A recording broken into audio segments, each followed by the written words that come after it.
Romanos, capítulo 7, de 19 a 25, a palavra de Deus diz assim, porque não faço o bem que eu quero, mas o mal que não quero, esse faço. Mas, se eu faço o que não quero, já não sou eu quem o faz, e sim o pecado que habita em mim. Assim encontro esta lei: quando quero fazer o bem, o mal reside em mim, porque, segundo o homem interior, tenho prazer na lei de Deus, mas vejo nos meus membros outra lei que, guerreando contra a lei da minha mente, me faz prisioneiro da lei do pecado que está nos meus membros. Miserável homem que sou, quem me livrará do corpo desta morte? Graças a Deus por Jesus Cristo, nosso Senhor, de maneira que eu, de mim mesmo, com a mente, sou escravo da lei de Deus, mas, segundo a carne, sou escravo da lei do pecado. Amém? Feche seus olhos, curva sua cabeça só mais uma vez. Pai querido, te louvamos e te agradecemos pela tua palavra, Senhor. Queremos colocar diante de ti, Pai, a mesa que está aqui posta, e queremos te pedir que a tua palavra seja precedida de sinais, prodígios e maravilhas, Senhor. Nós declaramos, Pai, que só o Senhor é rei aqui nesse lugar, e repreendemos desde já todo ladrão da palavra, Senhor. Visita cada coração nessa noite, é o que eu te peço. Te louvo e te agradeço em nome de Jesus. Amém e amém. Estamos aqui nessa noite de maneira muito especial para celebrarmos a ceia do Senhor, momento solene, momento que foi inspirado para nós e deixado como legado de algo para ser feito fisicamente. Afinal, Jesus Cristo pediu para que nós fizéssemos esse momento em memória dele. E assim sendo, estamos aqui mais uma vez celebrando a ceia do Senhor, crendo que ele se faz presente nesse lugar e está aqui conosco para que nós possamos, de maneira natural, dividimos a mesa e temos um momento de comunhão junto com esse irmão que está do meu lado, que é um servo, que é filho de Jesus Cristo. Posso ouvir um amém por conta disso? E o povo de Deus, que é servo, que é filho de Cristo, ele tem algo que é muito latente sobre a vida dele. O crente, ele é um cidadão que ele mora nessa terra, mas que na verdade ele é um cidadão do céu. E por conta de ser um cidadão do céu, um representante do reino de Deus nesse lugar, é natural que o crente, o cristão, o servo de Jesus Cristo, ele persiga diariamente algo que por de vez em quando cai no esquecimento, mas que é algo determinado a fazer, pois de oposto ele estaria desagradando a Trindade, ou seja, a Deus, ao Espírito Santo e ao próprio Jesus Cristo. A saber, eu estou falando da santificação, queridos. Algo que o cristão, algo que o crente, ele costuma fazer diuturnamente na vida dele. E quem olha de fora, quem olha para a vida do crente, e se você é crente, diga amém. Quem olha de fora para a vida do crente é como se fizesse uma tabela no Excel e fizesse um X na coluna do pode e um X na coluna do não pode. Eu não sei se você se lembra do Zorra Total, que tinha uma mulher que ficava lá e falava, isso pode, isso não pode. É como se a vida do crente, a vida do cristão, ela fosse baseada em pode e não pode. Isso aqui o crente pode, isso aqui o crente não pode. Ora, se nós quisermos resumir a vida do crente a pode e não pode, existe uma notícia que não é muito boa, porque a vida de todos ela pode ser resumida a pode e não pode. Afinal de contas, já que eu fiz uma separação, existe o crente e existe o não crente. Existe o crente e aquele que nós podemos chamar de ímpio. Afinal de contas, existem coisas que o crente pode e não pode. E existe coisa que o ímpio também pode e não pode. Afinal de contas, nós vivemos numa sociedade que ela é baseada em regras. E a partir desse momento, tem coisas que você pode e tem coisas que você não pode. Se resumirmos a vida de maneira muito simplória, pode e não pode, a coisa fica um pouco chata. a coisa fica um pouco xoxa de ser vivida. Afinal de contas, o pode e o não pode, independente da esfera onde ele esteja colocado, não é um pode e não pode pelo simples fato de poder ou não. Todo pode tem um porquê você pode fazer aquilo por trás daquela situação. E todo não pode tem um porquê você não pode. Para tudo existe uma explicação. Afinal de contas, onde nós vivemos, por exemplo, nós não podemos roubar o carro de ninguém. Sim ou não? Sim. Eu espero que esse seja um conceito que esteja baseado no nosso meio, né? Porque ficou um silêncio assim, eu falei, bom, não sei, o pessoal está meio em dúvida. Tem advogado aqui, não tem? Tem um, dois, tem uns 3 advogados aqui. Não pode ainda, né? Aí você pensa, poder pode. Não, não pode, gente. Não pode roubar o carro dos outros. Vamos combinar aqui que não pode roubar o carro dos outros? Podemos partir desse princípio, dessa linha? Ora, e aí você de repente pensa, mas por que eu não posso roubar o carro do outro? Porque, queridos, primeiro, você vai estar deflagrando, tirando da vida de alguém um bem que ela adquiriu. E se nós formos pensar nos pormenores, porque, como dizia minha avó, vão-se os anéis, mas ficam os dedos. Mas não é tão simplório assim você tomar o bem de outra pessoa. Por quê? Deixa eu te dar uma pequena explicação e olhe para cá. Porque o carro, usando o carro como exemplo, é um investimento que você faz financeiro para você ter um conforto na sua vida. Baseado nisso, você está empregando ali um bem que você adquiriu. Que bem é esse? O dinheiro pelo qual você trabalhou. Vamos partir aqui do princípio que você receba um salário mínimo, ali em torno de R$ 1.600, e você compre um carro de, 60 mil. Se você ganha R$ 1.600, o seu dia vale... Você ganha R$ 60 por dia de trabalho. Ou seja, alguém paga pelo seu tempo.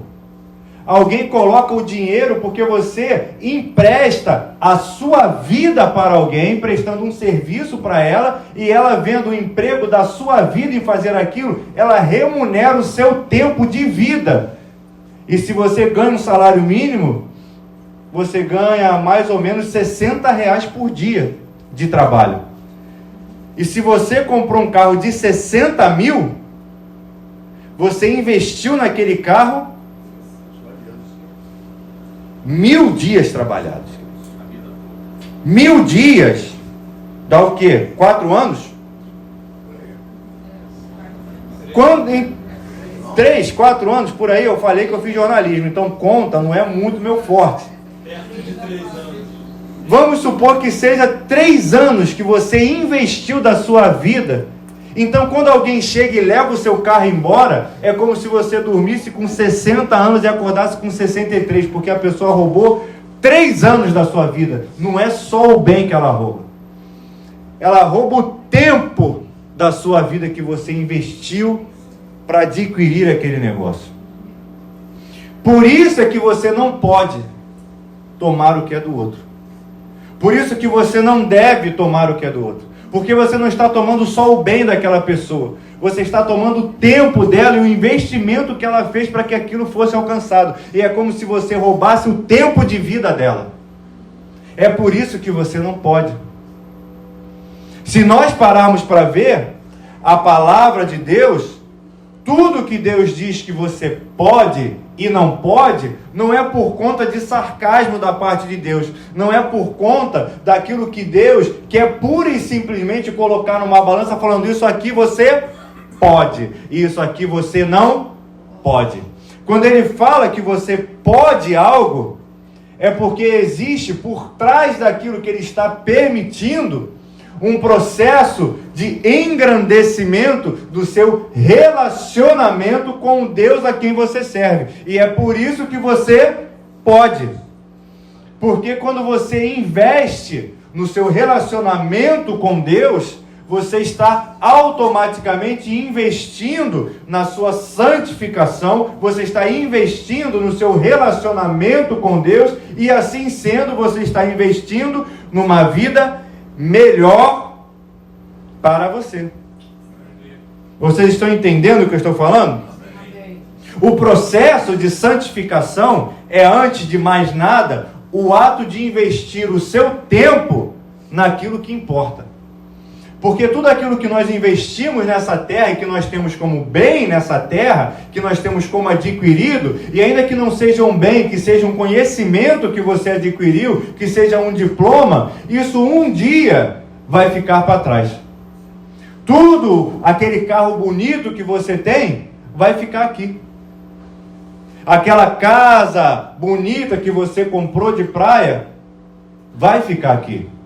Mas aquilo que você investe no reino de Deus é um lugar onde a traça, ela não pode consumir. É um lugar onde nada vai fazer com que aquilo desmorone. Então, quando você investe o seu tempo naquilo que é incorruptível, a saber, no reino de Deus, você automaticamente está investindo no lugar onde sempre você terá maiores frutos. E isso, como você investe o seu tempo no reino de Deus?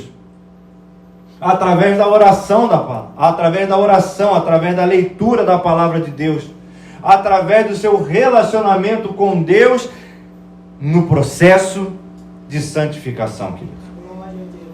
Nesse processo, você vai se esbarrar sim com coisas que você pode e com coisas que você não pode. E aí, naturalmente, você vai se questionar, tá, mas eu não posso, por quê? Nós podemos pegar aqui coisas simples, por exemplo. Ora, por que crente não fala palavrão, por exemplo? Por que crente não deve dizer, vamos falar assim, falar palavrão? A palavra de Deus nos garante, através do apóstolo Paulo, que agora nós devemos abandonar todas essas coisas. Que coisas são essas? A ira, a indignação, a maldade, a linguagem indecente ao falar. Paulo deixa isso em Colossenses. Provérbios, então, nós podemos olhar para outros textos do Antigo Testamento, que Provérbio nos garante, olha, guarda a tua boca. Guarda a tua boca, porque a fonte de vida, ela sai da boca. Colossenses, mais uma vez, ali está escrito mais uma vez que o nosso falar deve ser agradável, para que nós saibamos responder a cada um como convém. Além de ser um ato de santificação, queridos, é um ato de costume. Porque quando a gente se costuma a ter determinado tipo de comportamento, em alguma hora aquele comportamento ele vai aparecer quando ele não deve. Se você, por exemplo, tiver... Vamos usar mais uma vez esse exemplo de falar palavrão, por exemplo. Você, determinado dia, vai estar lá no fórum. Você, determinado dia, pode estar num púlpito. E aí, sem querer, querendo. Porque você tem o hábito de falar. Quando você vê, bum, saiu. E aí, queridos, por conta do hábito, você vai passar vergonha lá no fórum. E Deus quer te poupar dessa vergonha. Então, por uma questão de hábito, de usos e costumes, é melhor que nós não tenhamos esse costume. Agora, se nós formos andar para outro lado, se nós formos andar, por exemplo, para o campo espiritual, que é o campo onde o crente ele há de transitar também, a palavra de Deus nos garante, como eu disse aqui, que a nossa boca ela é fonte de vida. Agora, se ela é fonte de vida, é porque ela também pode ser fonte de morte, queridos. E a palavra de Deus nos garante também que uma fonte, uma torrente, uma nascente, se assim eu posso dizer, ela só pode dar um tipo de água. O que a palavra de Deus diz é o seguinte, olha, um cano, ele só pode dar água pura ou água suja. Não tem como um filtro dar da mesma água ao mesmo tempo. Não tem como de uma fonte você tirar duas águas ao mesmo tempo. Você pode, durante um determinado período, tirar a água suja. E aí, depois que aquele veículo for limpo, ele vai passar a dar água limpa. Mas isso faz parte de um processo. Porque depois que sujou, para limpar, demora um tempo. E a boca que nós temos, que ela é feita para declarar vida, eu posso ouvir um amém por conta disso? Se nós não a mantivermos limpa, quando nós abrirmos para abençoar alguém, não vai ter como. Entenda e compreenda, olha para essa mão aí que você tem, que eu creio que tenha 5 dedos. Olha bem para ela. A sua mão, ela é muito parecida com o processo dos seus lábios, da sua boca. A sua mão, ela pode ser usada para abençoar e ela pode ser usada para dar uma tapa em alguém. Não que nem todo mundo mereça, tem gente que merece, mas fala para esse crente aí, calma, crente. Calma, calma, calma. Agora não é hora, calma. A sua mão, queridos, ela serve para abençoar, assim como ela serve para de repente puxar o cabelo de alguém, para de repente agredir outra pessoa. Entenda bem, você conhece a história de Davi, do grande rei Davi, sim ou não?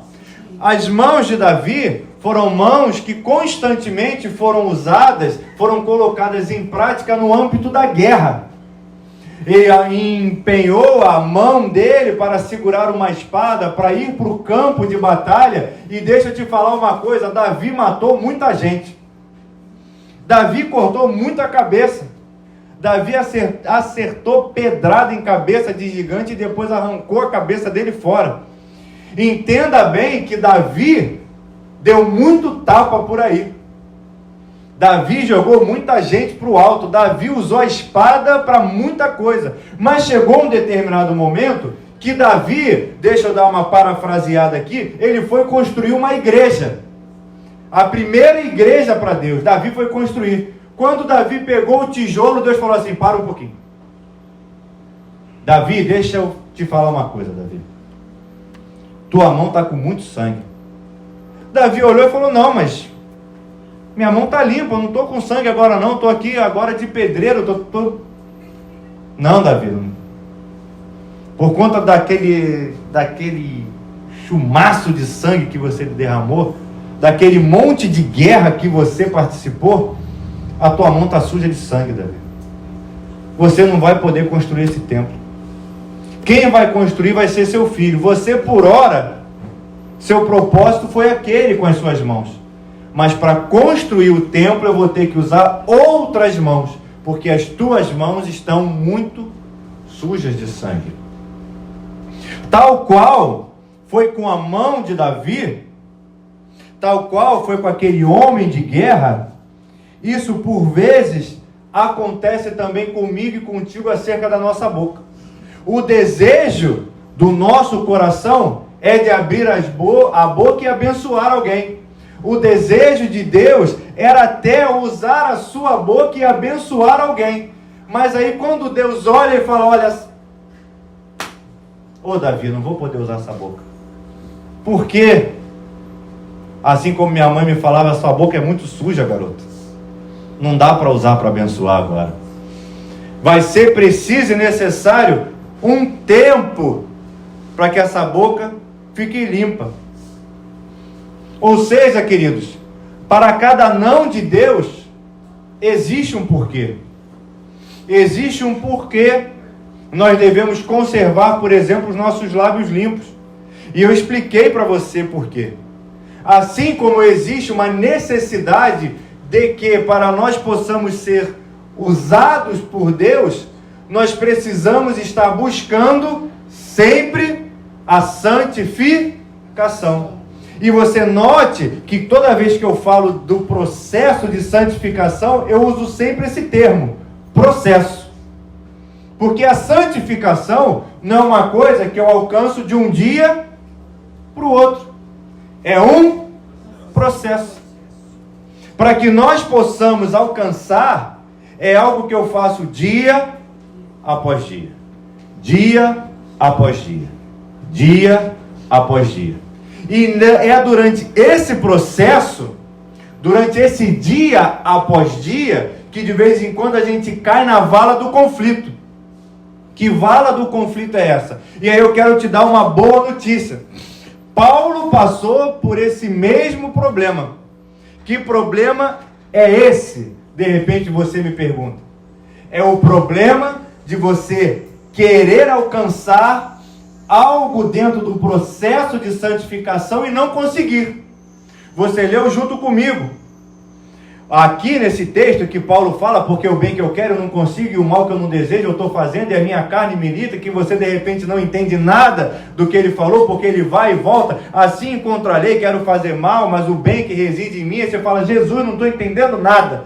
O que Paulo está falando aqui nas entrelinhas é o seguinte, olha, eu quero fazer uma coisa que eu sei que agrada o meu Deus, mas eu não consigo fazer aquilo porque a minha natureza vai contra. Eu não quero comer 65 pedaços daquele bolo de coco. Mas quando eu olho para aquele danado, eu falo, ai, ai, ai, ui, ui. Já comi 20 pedaços, para que eu vou comer 23? Porque tem espaço ainda. Eu estou sentindo que tem. E se não tiver, depois eu tomo um sorrisal e fica tudo bem. Mas, queridos, não tem porquê. Já comeu 20 pedaços. Mas a carne está pedindo mais um. Esse era o processo pelo qual Paulo estava passando aqui nesse momento. Paulo ele fala, olha, tem coisas que eu quero fazer dentro desse processo de santificação. Mas eu não consigo. Agora, se Paulo passou por isso, quem dirá eu? Quem dirá você? Quem dirá esse crente aí do seu lado, querido? Que você não teve nem coragem de olhar para ele. Se Paulo passou, e Paulo ainda fala assim, olha, eu tenho prazer, ai meu Deus, eu tenho prazer na sua lei, mas eu também tenho prazer na carne que fica aqui, me tentando o juízo. E como é que eu faço? Chega um determinado momento dentro do texto que Paulo ele olha para a situação e ele fala, meu Deus, eu estou entendendo que está acontecendo uma guerra entre aquilo que Deus me fala para fazer e aquilo que eu sei que eu tenho que fazer e aquilo que eu faço. Você nunca passou por isso não, né? Ninguém levanta a mão, só o pastor, estou pregando só para mim. Você é muito santo, meu Deus do céu, eu nunca vi igual. Não é à toa que você está com esse perfume bom aí, porque esse é o perfume de Cristo que eu estou sentindo daqui, não é nem seu. Porque, queridos, só eu passo por isso. De vez em quando eu não quero, mas... ai, meu Deus do céu. E já está lá me arrastando de novo. O meu eu interior diz que eu tenho prazer na lei de Deus. O meu eu interior diz que eu gosto de seguir aquilo que Deus fala para eu seguir. Mas a minha carne me diz que eu não gosto.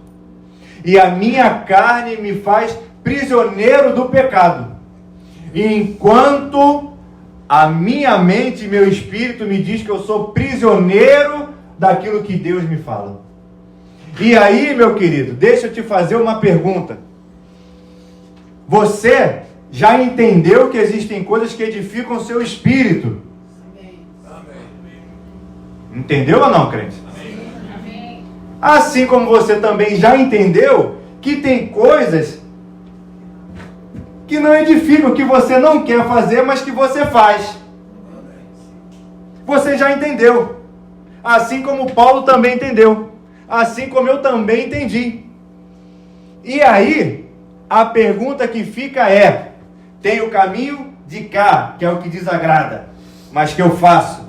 Tem o caminho de cá, que é o que agrada, que eu já entendi, que de vez em quando eu também faço. Como é que eu faço para só fazer o lado de cá? E abandonar o lado de lá. O problema todo é esse. Porque afinal de contas, você já é bem grandinho. Você já tem uma caminhada com Cristo. Você já sabe o que agrada a Cristo. E você sabe o que não agrada a Cristo. E o X da questão é, por que a nós continuamos fazendo o que não agrada? Ora, aí vocês estão me olhando esperando que eu responda, né? Existe uma ilustração que é feita constantemente, que sai daqui desse púlpito, acerca de a nossa carne como sendo um grande pitbull bolado. Já viu um pitbull bolado? Eu moro lá num prédio que tem um pitbull grandão. Aí de vez em quando o pitbull abre o portão e vai pro corredor assim, deita no corredor. Aí o pitbull tá aqui, todo mundo vai pelo pitbull do outro lado, vai pelo outro corredor, porque esse corredor aqui fica do pitbull bolado. Não vou passar perto daquele bicho nem que me pague, porque se ele fechar a boca é um problema. Enquanto ele tá lá, tá bom, mas se ele fechar a boca, danou-se. Comparam a nossa carne a um pitbull bolado. Enquanto que comparam a vontade do Espírito com um pombo. E falam sempre que é uma guerra entre o pitbull bolado e o pombo. E se você der a mesma quantidade de comida para o pitbull bolado e para o pombo, o pitbull vai ganhar. Não sei se você sabe. Se você der mais comida para o pitbull do que para o pombo, o pitbull vai ganhar de novo. Mas se você alimentar mais o pombo do que o pitbull ele fica manso. Ele fica mais calmo. Dentro dessa ilustração, como eu disse no início, o pitbull representa a nossa carne. E o pombo representa a vontade de Deus para a minha e para a sua vida. Então, fica subentendido que nós havemos de alimentar sempre mais o pombo, não a fim de que o pitbull morra. Porque deixa eu te contar um segredo. A minha e a sua carne, ela só vai morrer no dia que você morrer mesmo. Enquanto você estiver vivo nessa terra, eu espero que isso dure muitos anos, posso ouvir um amém por conta disso? O pitbull vai ficar lá. Assim como a pomba também vai. O processo que nós temos é de deixar o pitbull manso. Pitbull calminho. Vou pelo outro corredor, você não... Pitbull, fica calmo. E o processo para esse pitbull ficar calmo é alimentar pouco o pitbull e alimentar mais o pombo com aquilo que Deus tem para mim e para a sua vida. E o que Deus tem para mim e para a sua vida é investir o tempo naquilo que vai edificar o pombo, que é o Espírito Santo de Deus. E aí agora você vai responder. Olha, fala com esse amiguinho que está do seu lado aí, com esse crente, e fala assim: como que você acha que a gente alimenta o pombo? Pergunta aí para ele. Dá uma opção para ele. Você acha que a gente alimenta o pombo lendo a palavra de Deus? Ou, de repente, vendo o jogo do Flamengo? Nada contra o Flamengo. Xingando a Arrascaeta. Como é que você alimenta mais, queridos? Queridos, sendo ministrado pela palavra de Deus, queridos. O processo que nós temos para que nós possamos vencer e pender para aquela vontade do pombo governar a nossa vida é alimentar dia após dia aquilo que Deus tem para mim e para você. E o convite que Deus faz para mim e para a sua vida é que nós venhamos a mergulhar na palavra de Deus dia após dia, mergulhar em oração dia após dia, a estarmos em comunhão, em consagração com aquilo que Deus tem para a minha e para a sua vida. Ora, então quer dizer que a partir do momento que eu venha a fazer isso, tudo se resolveu na minha vida? Também não, querido. Também não. Ora, então como a gente resolve esse tipo de situação?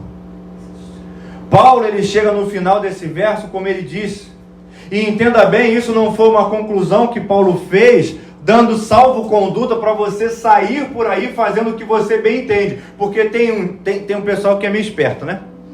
Tem um pessoal que pensa um pouco, acha que pensa um pouco à frente. Não, eu sou esperto, eu sou carioca. Já que eu nunca vou conseguir alcançar a estatura do varão perfeito, eu não vou ficar perseguindo esse negócio também, porque já que eu não vou alcançar, eu não vou ficar tentando o que eu não vou conseguir. Calma lá. Espera lá um pouquinho. Não é assim que a coisa funciona. Não é porque você um dia vai morrer que tu vai sair por aí que nem um louco andando de carro por aí. Calma, crente, não é assim que a vida funciona. O apóstolo Paulo, ele chega num determinado momento desse texto, que ele chega, olha, eu sou um homem miserável. Eu sou um homem que por mais que eu tente, que eu persista, que eu insista, que eu não desista, que eu faça o possível e o impossível para que eu fique nesse processo de santificação, igual você tem feito, eu posso ouvir um amém por conta disso? Paulo, ele olha e fala, eu, pela minha força, eu não consigo estabelecer esse processo, porque eu sou um homem miserável.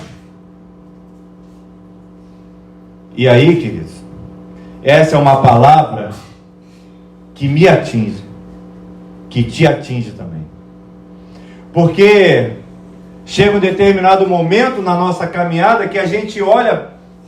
Você não, vou falar de mim mais uma vez, porque falar de mim não é fofoca e nem pecado, então eu posso falar de mim. Tem vezes que você não, a gente olha assim que a gente está andando, a gente fala assim, caraca, eu estou andando na linha direitinho, eu não estou fazendo nada de errado, eu estou um crentão, estou um crente assim que não tem nada que me acuse, nada, porque eu estou no óleo. Eu estou jejuando, eu estou orando, eu estou um vaso desemborcado, não existe pecado que me acuse. Miserável homem que você é. Ainda que você tenha esse pensamento que te engrandece e você acaba por se esquecer do sacrifício de Jesus Cristo, miserável homem que você é. Miserável homem que eu sou. Paulo, ele chega num determinado momento desse texto que ele fala, olha, pelas minhas forças eu não consigo. Pelas minhas forças não dá. Pelas minhas forças eu não consigo estabelecer esse processo e dar continuidade nele. Miserável homem que nós somos. Porque nós, por nós mesmos, nós não conseguimos nos santificar. Nós, por nós mesmos, não conseguimos nos lavar no pecado. Nós, por nós mesmos, não conseguimos alcançar a graça que Cristo conquistou na cruz do Calvário por mim e por você. Mas Paulo, ele fala algo também que atinge a mim e ao seu coração, e que você já pode começar a levantar as suas mãos aos céus e começar a agradecer, porque Paulo fala assim, graças a Deus por Jesus Cristo nosso Senhor, porque é Ele que me lava, que me limpa e que me livra de todo mal, porque eu com a minha mente sou escravo da lei de Deus, mas segundo a carne eu sou escravo do pecado. O que Paulo está falando é, olha, eu pela minha carne eu sou um pecador, e isso é verdade, mas pelo sacrifício de Jesus Cristo na cruz do Calvário, eu sou cativo e sou escravo da lei de Deus. O que Paulo está falando é que, olha, ainda que de repente tenha acontecido algo na sua vida, que você pendeu para um lado que não era muito legal, que você sabe que você tropeçou, existe um Cristo que te justifica, que te lava, que te comprou na cruz do Calvário, que te dá mais uma chance de você recomeçar a sua caminhada de novo. Eu não sei onde foi que você errou, eu não sei o que foi que você fez de errado, mas levanta sua mão para o alto aí, que ele te agradece a Cristo pelo que ele fez na sua vida, porque você é um homem miserável, mas por conta do sacrifício de Jesus Cristo na cruz do Calvário, hoje você pode ser chamado de filho de quem? De filho de Deus, de filho daquele que se deu em sacrifício, que te lavou e que te redimiu de todo o pecado que você transitava por ele. Agora, não existe mais nenhuma condenação para os que estão em Cristo Jesus. Mas, para não haver condenação, é necessário que nós estejamos em Cristo.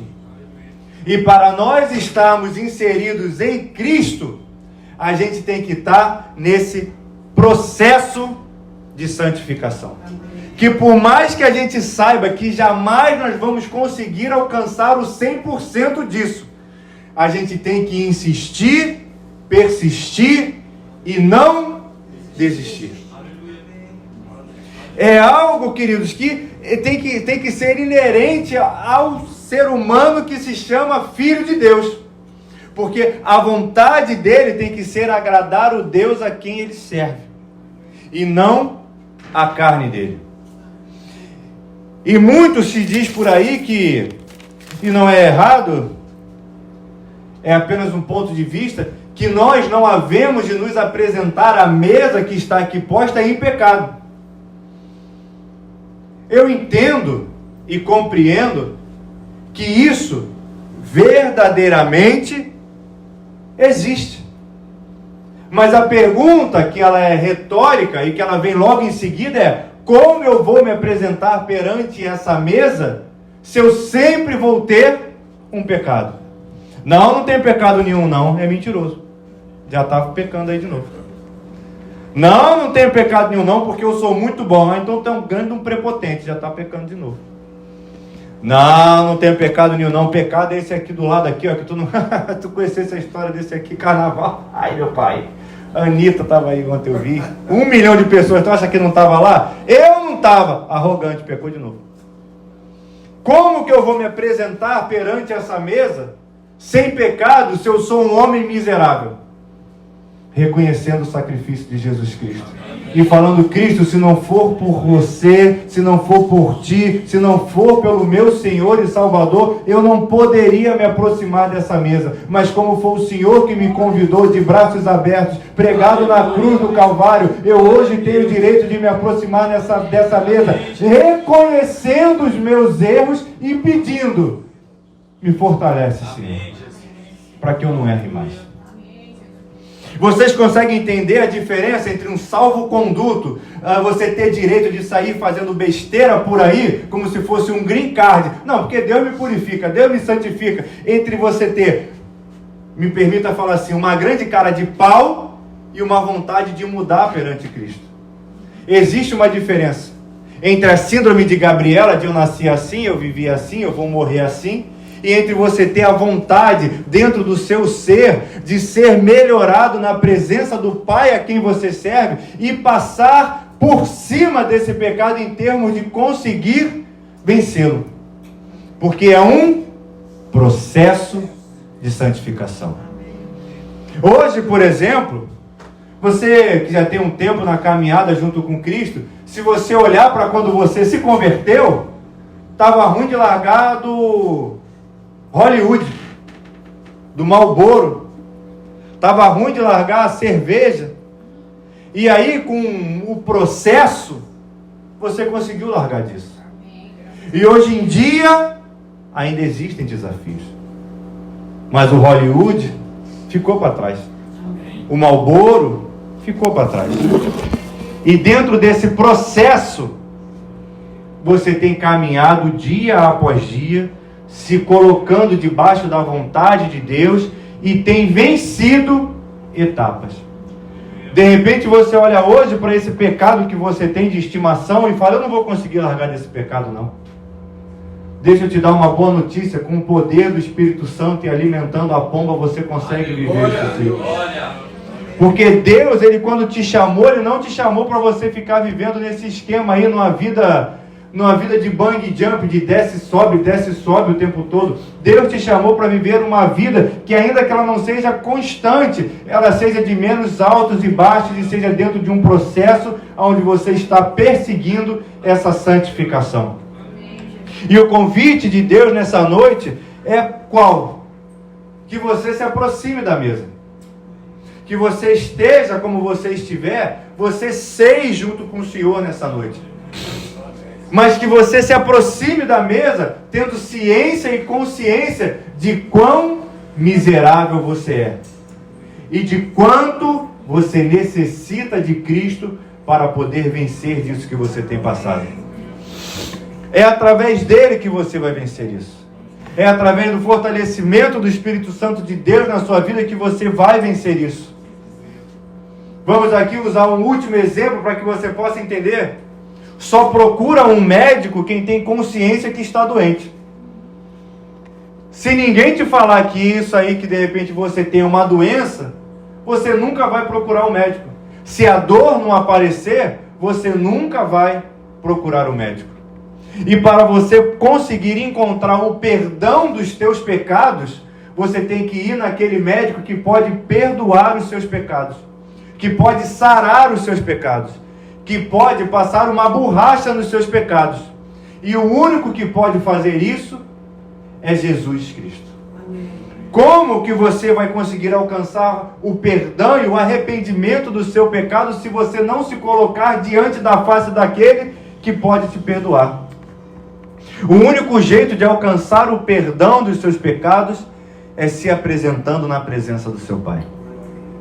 Enquanto você de repente ficar renegando a sua natureza, ficar correndo daquilo que você sabe que não agrada a Deus e não confrontar, você não vai alcançar o perdão. É necessário, para que você alcance o perdão, entrar na presença daquele que pode te perdoar e confessar o pecado.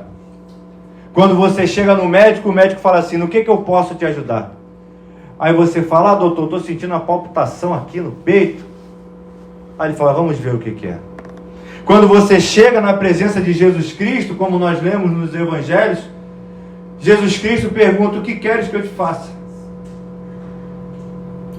E quando você chega na presença do seu Pai nessa noite, que você chegue na presença do seu Pai e fala: olha, Senhor, eu quero perdão pelo meu pecado. E aí Cristo de repente vai te perguntar: mas qual é o pecado pelo qual você quer o perdão?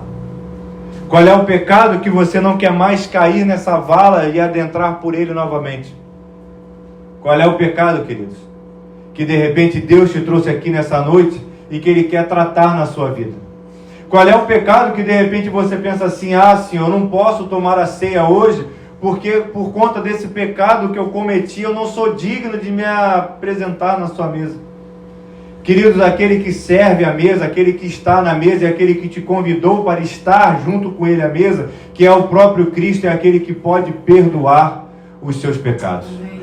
Então que você se aproxime da mesa nessa noite, que você participe da ceia nessa noite, e que você participe da ceia pedindo perdão pelos seus pecados, pedindo perdão por esse pecado e pedindo fortalecimento da parte de Deus para que você não venha mais a praticar esse pecado. Ah, então quer dizer que eu vou fazer isso hoje e amanhã? Não, queridos, porque é um processo. Pode ser que esse mês você tenha pecado 30 vezes. Quem sabe mês que vem você só não peque 29. Já melhorou. E aí quem sabe mês que vem caia para 10, porque é um processo, queridos. Mas o que o Espírito Santo de Deus te convida nessa noite é se aproximar dessa mesa. É se achegar àquele que pode perdoar os seus pecados. É confessar esse pecado na presença de Deus. É pedir o fortalecimento do Espírito Santo de Deus na sua vida para que você possa vencer esse pecado. E Deus te trouxe aqui nessa noite para falar acerca desse assunto contigo. Você veja que estranho, você entrou nessa igreja hoje, tinha uma ceia, aí você falou: poxa, justamente hoje? Foi hoje que Deus escolheu para falar contigo, querido. Foi hoje que Deus escolheu, e graças a Deus por isso, porque Deus só fala com aqueles que Ele tem esperança que possa ouvi-lo. E aí, quando você for recebendo o seu cálice, aí eu quero te convidar a você se colocar de pé nessa noite, em nome de Jesus, e que nós possamos orar a Deus, pedindo perdão pelos nossos pecados, pelas nossas falhas, pelas nossas transgressões. E essa oração de confissão de pecado, eu não posso fazer por você, porque afinal de contas, eu não sei qual foi o pecado que você cometeu. Eu sei quais foram os pecados que eu cometi. Graças a Deus eu não sei quais foram os pecados que o Beck cometeu. Mas o Beck sabe os pecados que ele cometeu. E graças ao bom Deus Todo-Poderoso que o Beck não sabe os pecados que o pastor cometeu, senão misericórdia da minha vida. Essa oração de confissão, queridos, só quem pode fazer é você junto com Deus. Só quem pode abrir os lábios confessando o pecado nessa noite é você aí no seu lugar com o Espírito Santo de Deus. E aí, queridos, é você que tem que orar, pedindo perdão pelos seus pecados na presença do seu Pai. Infelizmente, eu não posso fazer isso por você.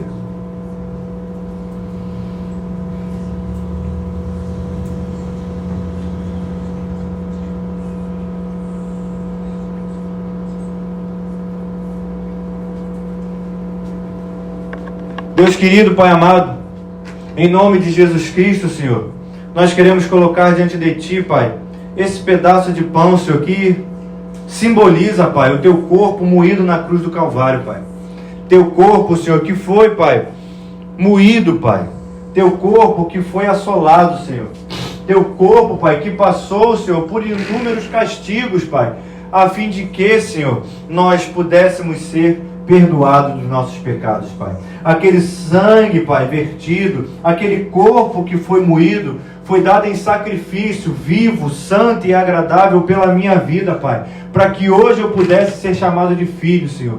E esse pão, Pai, que simboliza o Teu corpo, Pai, está aqui diante de nós, Senhor, para que nós venhamos a ter consciência do Teu sacrifício na cruz do Calvário, Pai, para que nós possamos nos lembrar daquilo que o Senhor fez por nós, Pai, para que nós possamos ser gratos por aquilo que o Senhor fez por nós, Pai. E nós queremos Te pedir, Senhor, que em nome de Jesus o Senhor perdoe os nossos pecados, Pai, que aquele corpo que foi dado em sacrifício na cruz do Calvário, Senhor, seja, Pai, colocado em prática nesse momento, Senhor, para que nós possamos, Pai, alcançar a Tua graça, o Teu favor imerecido, Senhor. Em nome de Jesus Cristo, Pai, que nós possamos, Senhor, ter os nossos pecados perdoados na Tua presença, Senhor. Que nós possamos participar da Tua mesa, Pai. Que nós possamos estar diante de Ti, Pai, com o nosso coração contrito, quebrantado, com os nossos lábios abertos, Pai, confessando aquilo que nós fizemos, Pai. Pecados, Senhor, que por vezes, Pai, são atitudes, Pai. Pecados que por vezes, Senhor,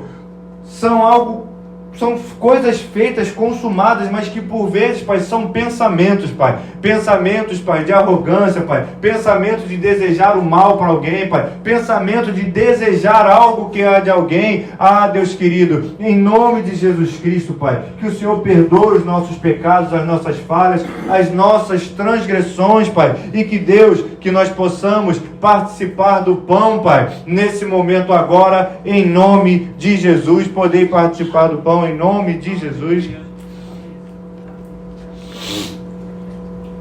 Nós, Pai, Te glorificamos, Te exaltamos, Pai. Eis aqui o cálice, Pai, que simboliza, Senhor, o Teu sangue, Pai. Sangue da nova aliança, Pai. Sangue, Senhor, que nos lava. Sangue que nos purifica, Pai. Sangue que nos dá uma nova oportunidade, Pai.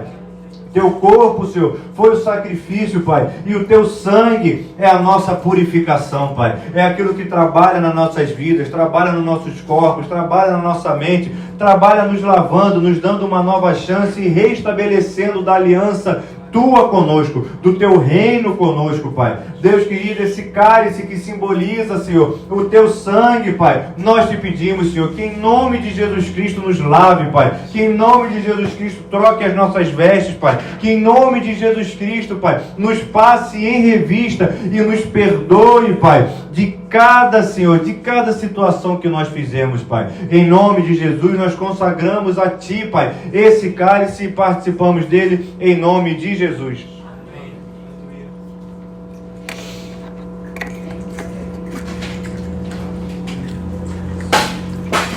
Queridos, entregue aí o seu cálice para os nossos diáconos que recolherão aí, junto contigo. E conforme você for entregando, eu quero te convidar a dar a mão para esse irmão que está aí do seu lado, fechar seus olhos, curvar a sua cabeça. Vamos orar uns pelos outros nessa noite. Pai querido, Deus amado, em nome de Jesus, Pai, nós queremos colocar diante de Ti esse irmão que está à minha direita, Pai, para que o Senhor possa trabalhar na vida dele, trabalhar na vida dela, derramando da Tua graça, derramando do Teu perdão, derramando da Tua misericórdia, Pai, fazendo aquilo que só o Senhor pode fazer, Pai, quer lavar no sangue do Cordeiro, quer dar do Teu perdão, Pai, quer fazer, Senhor, o trabalho, Pai, da dispensação da Tua graça sobre essa vida. Então, Deus, trabalha na vida desse irmão, trabalha na vida dessa dessa irmã. Pai querido, nós queremos orar por esse irmão que está do outro lado, Deus. Pai querido, derrama de saúde sobre a vida dele, Pai. Derrama, Senhor, da tua presença, Pai. Derrama da tua unção, Pai. Derrama do teu poder, Pai. Derrama do teu espírito sobre a vida desse irmão. Dá, Senhor, joelhos fortes para que ele possa caminhar, Pai. Dá, Senhor, pernas resistentes para que ele possa chegar do outro lado. Dá, Senhor, uma mente cativa a Cristo, Pai, para que ele possa pensar em coisas que vêm do alto, em nome de Jesus. Solte a mão do seu irmão, erga os céus. Pai querido, nós te louvamos, Senhor, te agradecemos, Pai, por aquilo que o Senhor fez por nós, Pai. Nós te louvamos, te agradecemos pelo teu sacrifício na cruz do Calvário. Nós te louvamos, Senhor, te agradecemos, porque o Senhor se deu em sacrifício por mim, Pai. O Senhor se deu em sacrifício por nós, miseráveis homens que somos, Pai. Mas o Senhor olhou por nós primeiro, Pai, e em ato de gratidão nós erguemos as nossas mãos aos céus e te agradecemos, Pai, porque Deus, o Senhor que é um Deus grande, digno de todo louvor, se inclinou do trono e se fez em sacrifício nas nossas vidas. Ah, Pai querido, nós engrandecemos teu nome nessa noite. Nós erguemos um altar de adoração nesse lugar que é a minha vida, Pai. E o sacrifício hoje sou eu na sua presença, como cartas vivas, Pai, como incenso agradável, Senhor. Eu glorifico e exalto o teu santo nome por aquilo que o Senhor fez por nós. Pai querido, o Senhor que é um Deus grande, um dia desceu do céu, se fez homem, se fez sacrifício na minha vida. O Senhor que é um Deus santo, um dia desceu do céu, veio até a terra e se fez em sacrifício para a minha vida. Deus, quem sou eu, Pai, aqui nessa terra para que o Senhor olhasse por mim? Mas o Senhor um dia olhou, Pai, e se deu em sacrifício por mim. Deus, eu te agradeço, Pai. Te agradeço por aquilo que o Senhor fez. Te agradeço pela tua graça, Pai. Te agradeço pela tua misericórdia por me amar primeiro. E te agradeço, Pai, por ter me resgatado da onde eu estava. Deus querido, o Senhor, Pai, que é digno de todo louvor e de toda adoração, Pai, me recebeu como filho, Pai, e me deu uma nova oportunidade. E por isso eu louvo e engrandeço o teu santo nome, Pai, nessa noite. E te peço, Pai, agora que o teu povo vai voltar para casa, cobre-os com teu sangue, livra-os de todo mal, Pai. Coloca a mente de cada um aqui cativa a Cristo, Pai, e que cada um aqui possa pensar os teus pensamentos, possa, Senhor, ter os olhos olhando para onde o Senhor olha e possa alcançar aquilo que o Senhor tem reservado para cada vida, Pai. Que o amor de Deus, que a graça do Pai, as doces consolações do Espírito Santo esteja sobre a sua vida hoje e para sempre. O povo mais feliz da terra, diga amém. Dê um abraço no seu irmão e abençoe a vida dele, rica e abundantemente, em nome de Jesus.